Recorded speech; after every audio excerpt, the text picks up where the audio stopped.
Brian Manion and Amy Looney, they are bonded by their losses. Manion lost her brother in Iraq and Looney her husband in Afghanistan.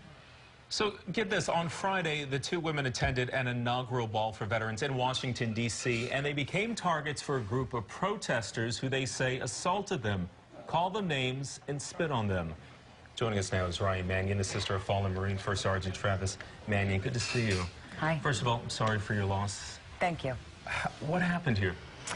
I think we unfortunately found ourselves in the wrong place at the wrong time. We were trying to enter a ball. We got separated from the rest of large group that were entering some of the inaugural balls as well, and we were separated by the entrance to our event by about 75 protesters, and when we attempted to walk through them, you know, they got quite aggressive with us. So when you were walking up or when you pulled up, you saw that there was a crowd. Were they just by the doors there, or was it just kind of spill over from the other protests? Or I think there were protests going on all over the city that day. There were a lot of barricades, and we were about a block from the event that we had to walk up because no cars could get up that far.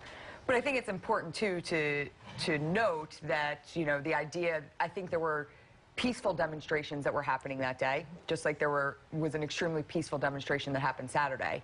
But there was a small subset of people that were inciting hate and violence to get their message across. So what did they say to you? Do you feel that you were targeted specifically? Oh, they were definitely targeting anybody that looked like they were dressed up and going somewhere. Yeah, for sure. What did they say to you? I don't think the things they said are repeatable on live TV. Just very vile and vulgar, obscene comments. did they?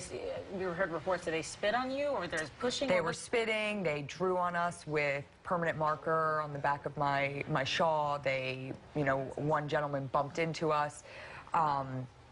And, you know, for us, we think it brings up a larger message of how do we, you know, clearly our country right now is very divided. And people are seeing things from two different ends. But how do we accept our differences and come together and unify around our differences, as opposed to using this type of behavior to get our point across? Did you say anything back to them then? We said nothing. Yeah. We were a bit frozen in fear because we didn't expect to find ourselves in that situation. So we were very scared. Did you contact police? Did you contact any? We didn't. No? You know, our most important thing was just kind of getting out of there. I think that our incident was minimal compared to some of the other incidents that were taking place. So, frankly, we left the cops to do their jobs on more important things that were happening that day. But let's talk about, too, because we've talked to you guys before in our area in Doylestown. We were out and about the Travis Manion Foundation. Can you remind people about what the work that you guys do? Sure. So after my brother was killed, we started the Travis Manion Foundation, and our goal is simple. It's to redefine America's national character. And I will say, you know, of all the things that people were screaming at us that night, and none of them repeatable except for one, and it was probably the most hurtful, they were yelling, "Get a job, get a job." Well, why do you think they were yelling that? I don't know, but that was something they were chanting. There was a group of them chanting, and we thought, you know, we do have a job. It's to instill character in our nation's youth, and so we found that quite ironic that that's what they were saying to us. And we saw an image of Travis a moment ago. Can you tell us a little bit about him?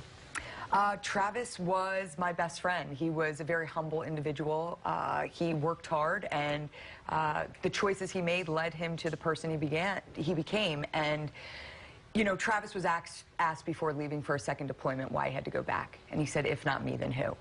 And we've taken those 5 words and we've turned them into a national movement. We want to make sure that we are instilling that idea of waking up each and every day and challenging yourself to be a better person.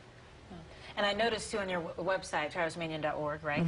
You have a letter about what happened that night and how you want to bring the country together. Do you think that will help then maybe get conversations going? Or I hope what do you so. hope to see Yeah, I mean, I think for us, you know, we could have said nothing, but I think for us it was more important to start a dialogue around this. You know, start talking. Let's accept each other's differences and find a way to move forward. Let's find what unites us. And really use that idea of character, regardless of what your opinion is versus my opinion is in this politically divisive time. We can come together for a common good, and I think we can all agree that we live in the greatest country in the world, and I think everybody can get united behind that.